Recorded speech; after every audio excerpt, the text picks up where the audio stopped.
Jakarta merupakan salah satu daerah yang menyimpan berbagai macam kebudayaan. Seiring berjalannya waktu, berbagai kemajuan di kota metropolitan yang modern ini telah menjadi pengaruh dalam lengahnya pemahaman masyarakat terhadap budaya mereka sendiri. Sehingga berbagai budaya luar yang masuk menjadi pengaruh buruk bagi mereka. Dan akhirnya membuat budaya warisan terdegradasi. Namun di berbagai wilayah-wilayah tertentu, budaya itu masih kental dan terus dilestarikan.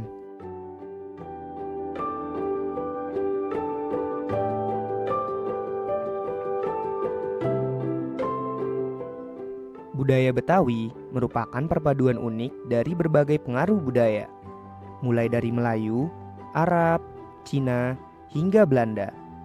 Didirikan di abad ke-17 ketika Jakarta masih dikenal sebagai Batavia. Budaya Betawi terus berkembang seiring waktu. Seperti suku lain pada umumnya, Betawi juga memiliki rumah adat. Terdapat 2 rumah adat yang dimiliki Betawi. Rumah Kebaya yang dimiliki Betawi Tengah dan rumah Si Pitung yang dimiliki Betawi Pesisir. Tidak banyak yang tahu tentang rumah Si Pitung ini karena letaknya yang berada di pinggir Jakarta.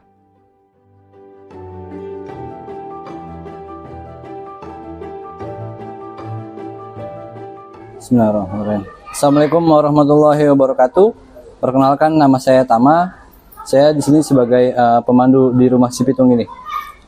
Pertama-tama saya mau cerita sedikit tentang perjalanan Si Pitung dan kaitannya dengan rumah Si Pitung yang ada di Kampung Marunda Pulau ini. Jadi banyak yang bilang tuh Pitung itu adalah tuh ikonnya orang-orang Betawi pada zaman dulu.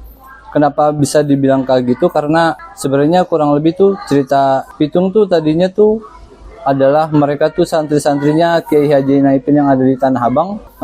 Beliau-beliau semua santrinya Kiai Haji Naipin yang belajar ngaji di daerah Tanah Abang dan belajar silat. Pada zaman itu Jakarta tuh lagi dikuasain sama pemerintahan Belanda. Kenapa akhirnya pergerakan Pitung ini ada? Karena pada zaman itu tuh makin kesini tuh Belanda itu tuh makin jahat kepada masyarakat Betawi pada zaman itu.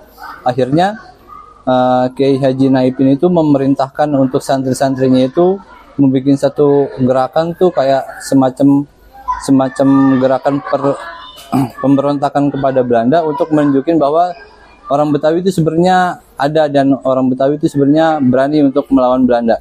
Jadi waktu itu ketika Pituan Pitulung ini dalam singkatannya itu Si Pitung itu ketika mendapat tugas dari gurunya untuk memberontak pada Belanda, dari pihak Si Pitung itu mencuri barang-barang orang-orang kaya Belanda pada zaman itu dan hartanya itu dibagiin ke masyarakat Betawi yang ada di Jakarta. Untuk sejarah singkat rumah Si Pitung yang ada di Marunda Pulau ini, jadi rumah Si Pitung yang ada di Marunda ini sebenarnya bukan rumahnya Si Pitung. Rumah Si Pitung tuh rata-rata mereka tuh tinggalnya di daerah Rawabelong, Jakarta Barat. Jadi rumah Pitung yang ada di Marunda ini, sebenarnya rumah ini tuh dibangun sama Haji Safiuddin. Haji Safiuddin itu salah satu bisa dibilang saudagar di tanah Marunda yang usahanya maju dan akhirnya membuat rumah sebesar ini di daerah Marunda. Nah, rumah ini pada tahun 1889-an itu, waktu itu dari pihak orang-orang Pitung itu datang ke rumah ini karena lagi sedang dikejar-kejar sama orang Belanda. Jadi rumah ini tuh dijadiin tempat pelariannya Pitung dari kejaran Belanda. Betawi juga memiliki salah satu seni pertunjukan yang terkenal hingga negara lain ikut serta mempelajarinya. Kesenian itu adalah silat Betawi. Selain sebagai seni pertunjukan, silat Betawi juga digunakan sebagai pertahanan diri yang cukup efektif dalam menumbangkan lawan. Terbukti digunakannya silat Betawi dalam mengalahkan pasukan Belanda. Ya, Assalamualaikum warahmatullahi wabarakatuh. Perkenalkan, nama saya Bang Jampang. Nama aslinya Raden Muhammad Syarifuddin, MS ya. Aye lahir di Rawabuaya dan Aye punya babe itu lahir di Bogor. Aye punya kakek, punya engkong itu orang Banten. Boleh ceritain sedikit tentang silat itu, Bang? Silat, silat apa nih? Silat Betawi apapun itu. Ya, silat itu macam-macam karena silat Betawi itu alirannya banyak ya. Ada 360 aliran silat Betawi yang di tanah Betawi. abang sendiri itu aliran silatnya apa? Kalau saya kombinasi ya, kombinasi ada cingkrik juga, ada cimande juga, di goloknya kita main golok seliwanya juga gitu. Nah, untuk silat cingkrik itu ada di tingkat berapa dalam 360 pencak silat aliran yang ada di Betawi? Eh, Misalkan ada di tingkat berapa sih silat cingkrik ini? oh, kalau cingkrik ini nggak bisa ditingkat ya, karena cingkrik ini identik semua main pukul tuh bagus. Kalau saya begini, semua aliran main pukul silat yang di tanah Betawi ini semua cakep-cakep, bagus-bagus. Jadi nggak ada yang jelek, semuanya cakep lah kata saya bilang. Jadi nggak ada orang Betawi itu identiknya merasa gue paling hebat, paling jago, nggak ada, nggak ada. Tawadu ya. Tawadu, makanya dia diajarin orang tua-tua dulu tuh supaya kita ini jadi orang itu jangan merasa rumasa diri gue nih paling hebat, paling jago, kagak gitu. Semua punya kelebihan masing-masing gitu. Justru malah nenggelamin pribadian orang tersebut kalau sombong. Nah, itu dia. Makanya orang Betawi itu ada prinsipnya ikan bawal, ikan tenggiri, lo jual, gue beli. Nah, artinya nggak mau duluan. Duluan mah kagak, keduluan kagak mau gitu. Kalau orang Sunda bilang mah ulah ti heulaeun, ulah kapi heulaeun. Jangan duluan, jangan keduluan gitu. Tuh orang Betawi. Boleh kasih pesan-pesan nggak sih bang buat anak muda Betawi yang kayaknya buat belajar silat ada mager-mageran gitu, males-malesan. Nah, Kayak belum adanya kesadaran buat anak-anak muda gitu untuk mempelajari budaya Betawi itu. ya Pesan-pesannya apa? gini, kalau budaya kita nih, ibarat saya kasih dikit kasih pantun ya. Iya. Buaya melata mencari makan, melatanya aja di waktu pagi. Kalau budaya Betawi mesti kita lestarikan. Kalau bukan kita, siapa ya lagi? Kalau baru sekarang, kapan lagi? Makanya kudu dilestarikan.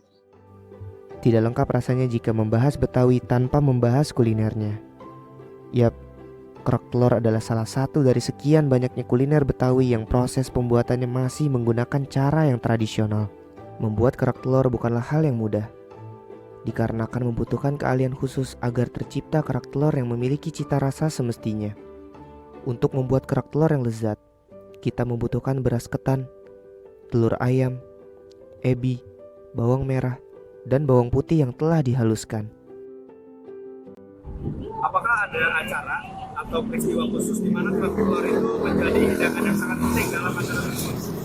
Pasti ada bang, karena dulu masa lalunya bang, dulu istilahnya zaman Belanda penemuannya kerak telur jadi makanan khas tradisional Jakarta ya kan. Penemuannya lalunya nih kerak telur kan masyarakat pada kelaparan dulu ya kan, adanya nasi sama telur terus dibikin ya kan, kasih bumbu kasih ini, udah cobain rasanya agak enak, kita ini lagi perbaikin lagi. Kita kasih serundeng, kasih ebi ya kan, kita terus diperbaikin lagi, kita jualin tuh lagi masa-masa pas penjajahan dulu.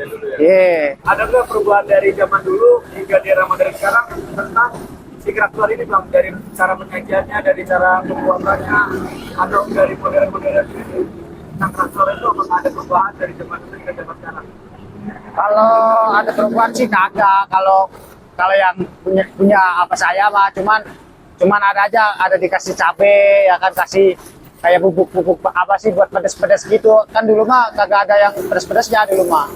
Kalau masalah dagang mah istilahnya, kalau pengunjung mah peminat mah ada aja, dari yang muda sampai yang tua ada aja.